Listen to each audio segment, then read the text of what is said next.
Greetings and salutations, everyone. I hope everyone is doing well today.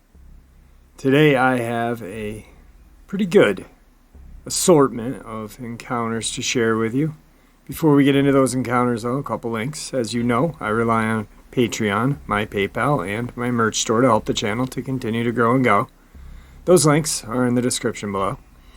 Also, Dogman Frightening Encounters, Volume 1, 2, and 3, the audiobook versions. They were written and researched by Tom Lyons, narrated and produced by me, Jeffrey Nadolny.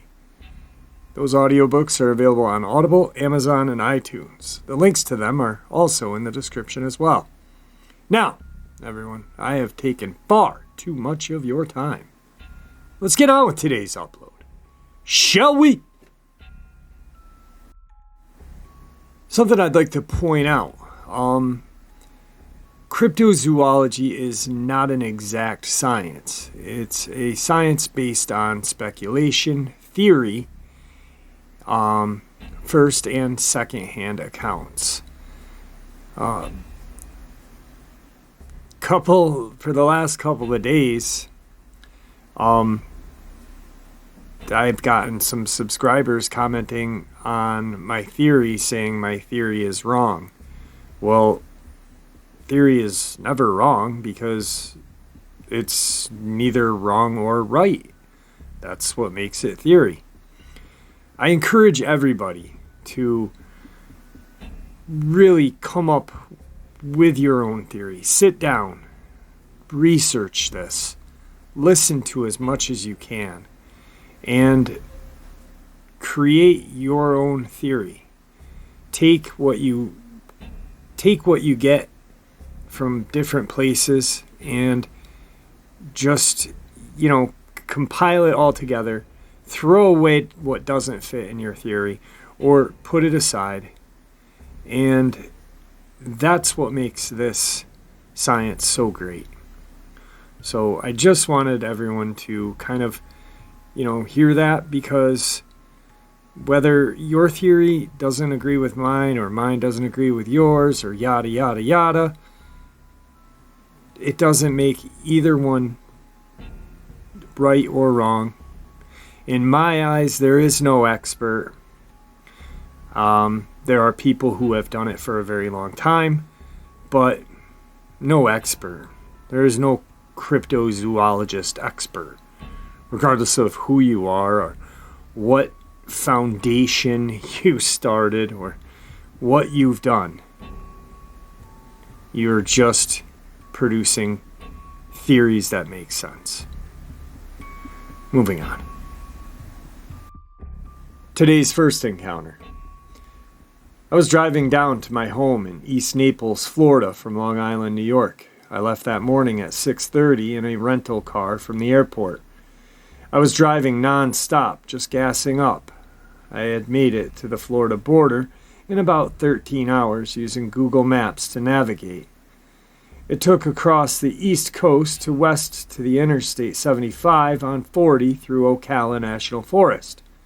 I had never been through this way, as far as I know. I was following my navigation. I estimate it was between 11 p.m. and midnight. I had just been noticing how it was such a rural, open area. It seemed like I was in the middle of nowhere. I noticed the bright moon, and it did seem kind of eerie. I was driving on this 2-lane road in the middle of nowhere. I had the thought, hope my car doesn't break down here. Within a short time, I saw what I can best describe as an orangutan, 3.5 to 4 feet, waving long arms as it scurried to avoid my car. I just missed hitting it. I could see how it sped up to just make it past my car. I was moving between 50 and 65, but the thing that really freaked me out at that moment was, as it passed my car, it turned its head. And I clearly had the feeling of its intelligence expression, as it gave me the impression of a look that "you almost hit me, asshole." I thought I saw an alien or an E.T. It clearly had some kind of intelligence. It disturbed me for years. In a discussion with someone interested in Bigfoot in conversation at work up in the Northeast, I told him the story. I'd never heard of skunk ape stories, or had any knowledge of any legends of anything in Florida. When he heard the story, he immediately said he presumed and believed that I had seen a skunk ape, and believed me. So I went on the internet to see what information was out there, found Dave Healy info and descriptions of legends of skunk ape. The one thing that I found that was interesting is there are different descriptions of it being kind of orange with long arms, and of juveniles. I don't think this was an adult. I didn't see any others. The memory has stayed with me. I was definitely not seeing things. It was no bear, and if there were no orangutans in Florida, what was it? It clearly walked upright, had long arms, and seemed to have intelligence the way it turned and looked at me. I just wanted to convey my weird occurrence. I wish now I had stopped and taken down more details of the location and other details, but it was kind of frightening as well, just being in such a remote area alone. Keep your eyes open at night when driving around Ocala National Forest. That's all I can tell anyone. Today's second encounter. This happened in the Canadian province of Saskatchewan in the winter of 2015. This happened around Christmas time, so we had lots of snow, and it was very cold, minus 25 degrees Celsius. My dad was driving my sister and I to a small city that we lived near. It was only 6 p.m., but it was already dark. We only live about 10 miles out of town, so it's not like we were in the middle of nowhere. However, the 2-lane highway was unlit and very dark. I was in the back seat, my younger sister in the passenger. Suddenly I noticed something in the headlights. Something ran across the road in front of us. It was so fast my dad didn't have time to brake or react, and then it was gone. What the heck? My dad's eyes widened. I couldn't believe what I had seen. It almost looked like a dog, or maybe more like a deer, but certainly wasn't either of those things. It was a dark blur. It looked like a lanky humanoid, but with long limbs and ran on 4 legs. It was about the size of a large dog or a small deer, but its front and back legs bent like a human arm and leg. I was too stunned to say anything. All I could think was, what the hell did I just see? My younger sister looked at my dad and then me, and her mouth was wide open. "You guys saw that too?" she asked. I nodded, eyes wide. We spent the rest of the drive feeling uneasy. My dad speeding faster than he usually does. I was so relieved when the first streetlights appeared in the city limits. We still bring it up to this day, still as confused and spooked as when we saw it. Today's third encounter. I have some friends near Shiprock, New Mexico that are big into researching Sasquatch and skinwalker sightings. They've been featured on shows like Finding Bigfoot, Coast to Coast AM, countless podcasts that speak about paranormal, and on several History Channel programs. These people are the real deal. A few years ago, my wife and I were on vacation, and part of our trip would be driving through their town. Taking advantage of this opportunity, we decided to spend a few nights out there and hang out with them. We met up, went to dinner, and talked about our personal paranormal experiences, recent Sasquatch and skinwalker sightings. I wanted to experience searching for skinwalker evidence for myself. So during the course of our conversation, I asked if they would be willing to take me out in the field the following night and search for these elusive creatures. Being that most of them are Native American, they were very hesitant, and only one of them agreed to it. So the rest of the group decided to meet us on my last night there and take me Sasquatching instead. The following day, my friend arrived at the hotel and picked me up at around 5 p.m. We must have driven about an hour and a half out of town, mostly through dirt roads, to a place known locally to have lots of skinwalker activity. By the time we reached the location, everything was dark. He shuts the truck off, and like most paranormal investigations, we sit and wait. trying to listen for anything out of the ordinary. For the most part, it was quiet, other than a bunch of annoying crickets making noise. Nothing much was happening. My buddy told me about recent sightings and his own encounter with these medicine men. Long story short, after about an hour, he told me to get out of the truck, walk outside, and towards the front of it, to try to listen out for anything. He said that if anything happened, he would immediately turn the lights back on the truck and light up whatever may be there. Basically, he wanted me to be human skinwalker bait. I was hesitant for a moment, but since I had a weapon on me, I thought I'd be okay. But I also knew that bullets would do nothing to a skinwalker unless they were blessed and have a specific type of white powder on them. Just a quick interjection. It's ash. Mine does not. Just as I had made my decision to get out of his truck, the night turned even darker. This wasn't a regular dark night type of dark. This darkness had a purpose to it. It felt extremely ominous. It also got extremely cold, and we both noted that all the little critters had gone quiet.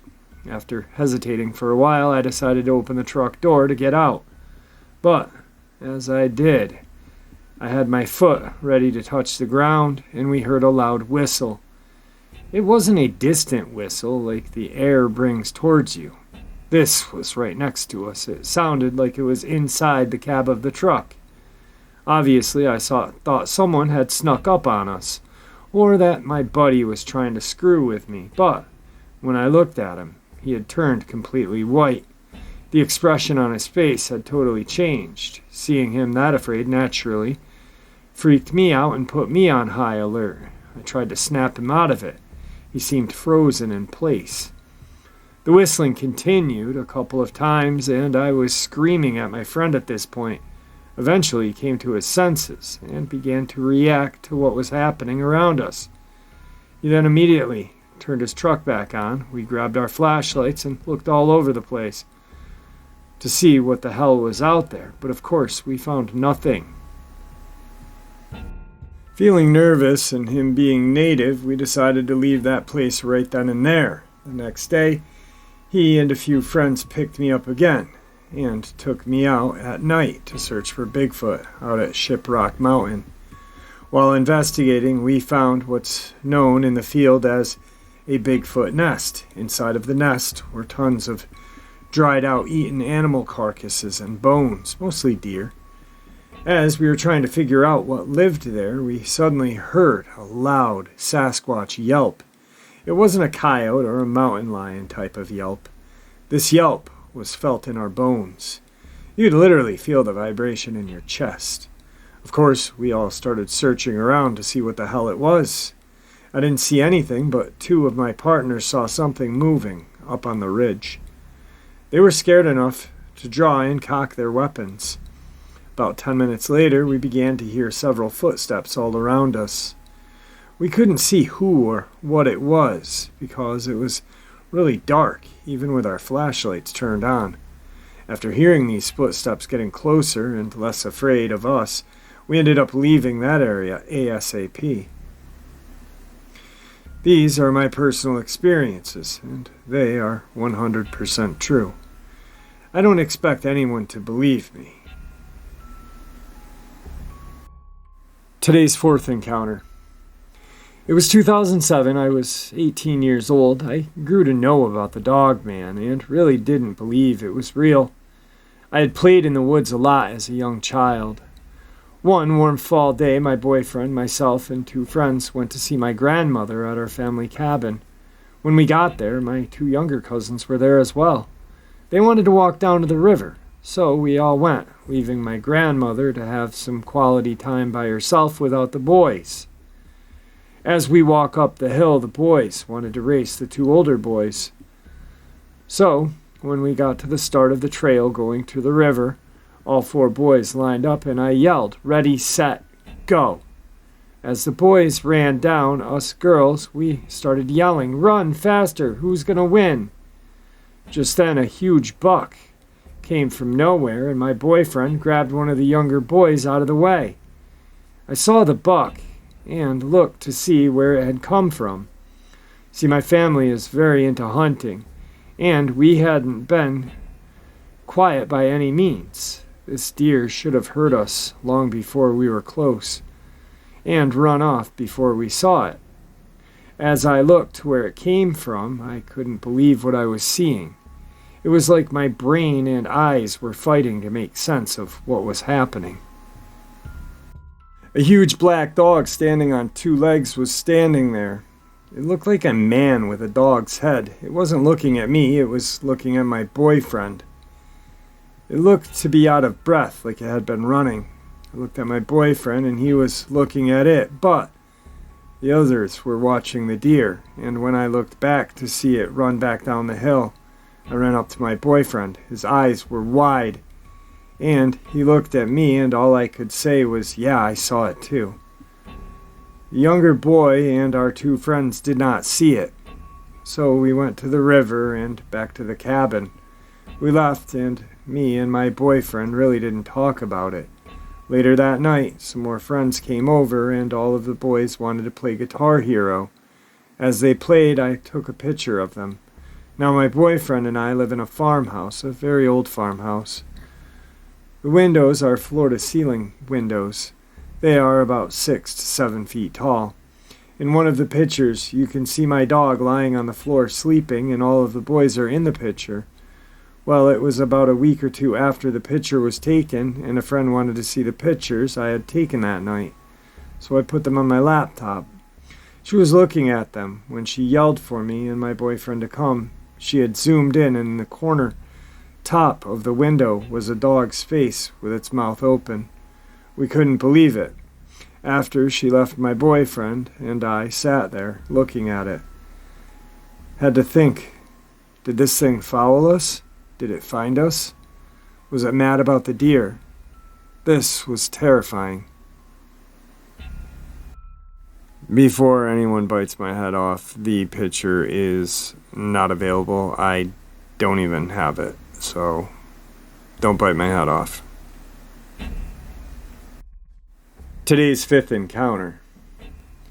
Me and my cousin were on a back road outside of a small northeast Texas town coming home from my grandparents. There are white-tailed deer all over this area, and we see them all of the time. But this time, myself and my cousin pulled up to what looked like a female white-tailed deer. Something was off with this deer, though. It had zero reaction to me honking my horn at it. And when I flashed my brights at it, it seemed unfazed by it as well. We started looking at it with a little more interest when it didn't react to anything. As I started really looking at it, I realized that it looked really off.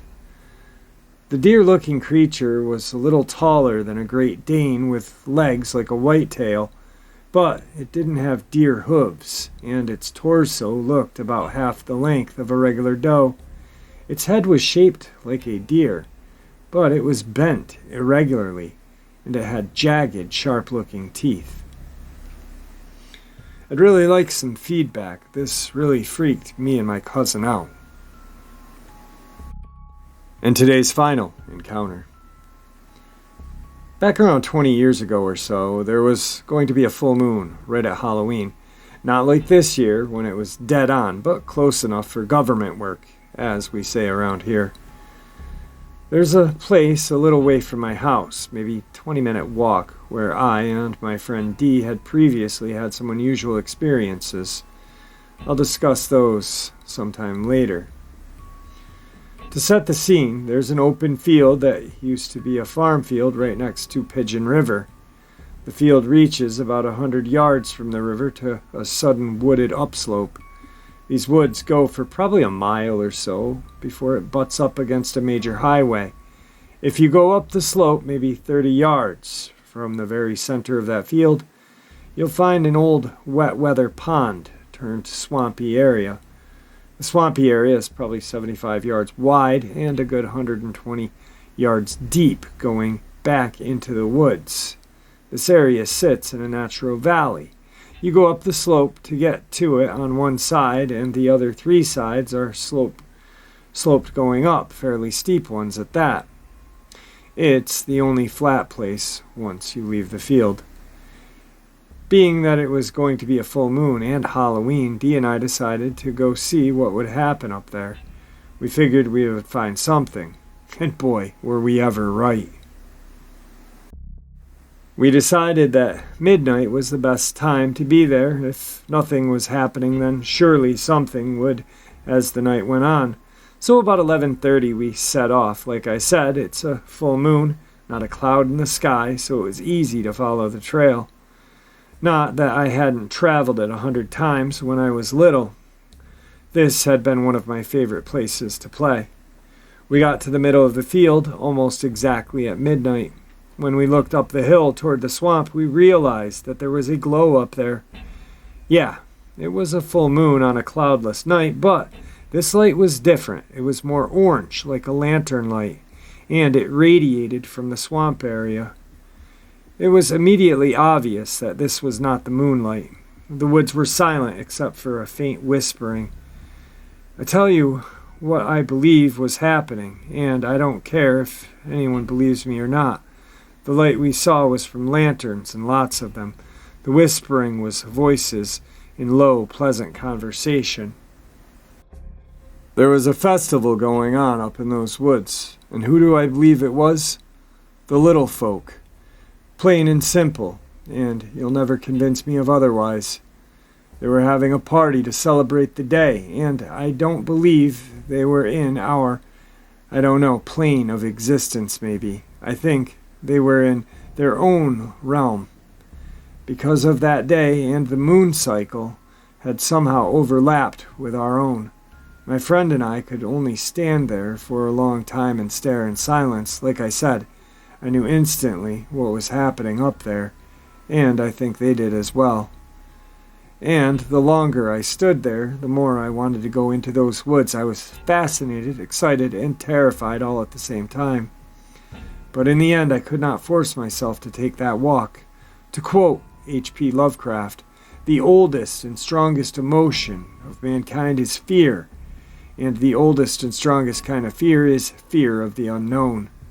Honestly, there are days when I deeply regret it. If I had gone up there, would I have come back? If I did come back, would I still be the same? Would I even be me anymore? Would I come back to the same time I left, or maybe come back in some other time? I'll never know, and maybe that's for the best. Dee and I didn't speak a word, just eventually turned and walked away. When we got back to my house, simply said goodbye and went home, which was fine, because I had no idea what to say about what we had just experienced, and we never talked about it at all, come to think of it. Unfortunately, our friendship has long gone by the wayside, or I'd call them to see what they think after all of these years, or if they even remember, or will acknowledge that they remember. So that's my experience. I'm going to add a little update from a subscriber. A couple of months ago, a subscriber shared what she thought was a vampire encounter. She had 2. One was in the Superdome of Louisiana. And after hearing them, I almost felt like they were reptilian. Well, she sent me an update, and now it seems like she thought about it and maybe feels like it's a reptilian encounter as well. But she had wanted to share a couple of things that she had forgot while she was trying to remember and type everything out while having a busy schedule at home as well. Reptilian encounter. I forgot to add these details to my email I originally sent you, as I don't work too well with constant distractions in my house, so I forgot to include them. But adding to the probable reptilian encounter I witnessed, I also remembered 3 other details about the New Orleans Superdome creatures I saw in the vampire/reptilian encounter. A while back, you put up that I sent you and you uploaded. The first one is that when they were passing right in front of me and I looked up at their faces, their nostrils underneath on both of them as they walked by me were both sealed underneath with a bluish, pinkish, clear gel, sort of looking like the same gel substance that was coating or surrounding their skin everywhere, especially on their faces. It certainly didn't look like they could breathe at all through their nostrils. They were completely clogged up like that. So it was a pretty disgusting sight. It clearly appeared to be an entirely overall gel coating surrounding them that resulted in the odd effect or appearance, but I don't think that was the reason I felt that punch in the gut sensation. I think that was caused by something else, but I have no idea what, unless they were emitting some kind of close-range power frequency that could have caused that type of powerful pain I felt. They never touched me at all, of course, just passed very close in front of me, way too close. The second detail I forgot to mention in that report was that there was a slight instance that I was able to notice something odd about their non-existent lips. This occurred as they were only about 2 feet approaching me from the left and very rapidly, just about to pass. I noticed at a certain very quick angle, the way the bright sunlight was hitting their faces, that they really didn't have lips at all. Just a thin line across the bottom of their face that was supposed to be lips. But at that very quick and sudden angle of sunlight, when they were getting really close, I noticed some cracked lines going inwards towards the line that was supposed to be their mouth. The cracked lines were bigger in the middle at the center of the top and bottom, and then each cracked line got smaller toward the outer edge of their mouth lines. They weren't too many, but they were noticeable, particularly at the top. They didn't have any apparent lips whatsoever, not like humans do. This was strange because I only saw this detail very quickly, as if a brief flash as they walked extremely close. I think this was the only briefly noticeable, mainly due to the bit of quick shadow effect from these inward-facing cracks at the momentarily angle from the direct bright sunlight that was behind me and slightly to my right at that moment they passed. The crack lines were maybe a half an inch in the center and a quarter of an inch and smaller towards the outer edge. Their mouths were also sealed shut with that gel-like coating surrounding their face. I don't know exactly what these creatures were or how they were even breathing with their nose and mouths completely sealed like they were. However, very strange thing is, 2 more disgusting observations, I guess. Third detail I should have explained more clearly was the reason they both appeared to be gliding along was because they walked forward without ever straightening their legs up like humans do as they walk. Their knees, or probably because they didn't have any knees at all, were continuously in a bent position as they took steps forward. Their legs were never straight up vertically as they walked forward, but both legs were always bent at the same angle, like a skier wearing ski boots on a hillside. People always lock their one standing rear leg as they take a step forward in order to be able to take a step forward, but these creatures did not. I tried to imitate the way they walked, and it's extremely difficult, if not impossible. Yet they were maintaining a speed and forward direction quite easily, without effort as they walked forward.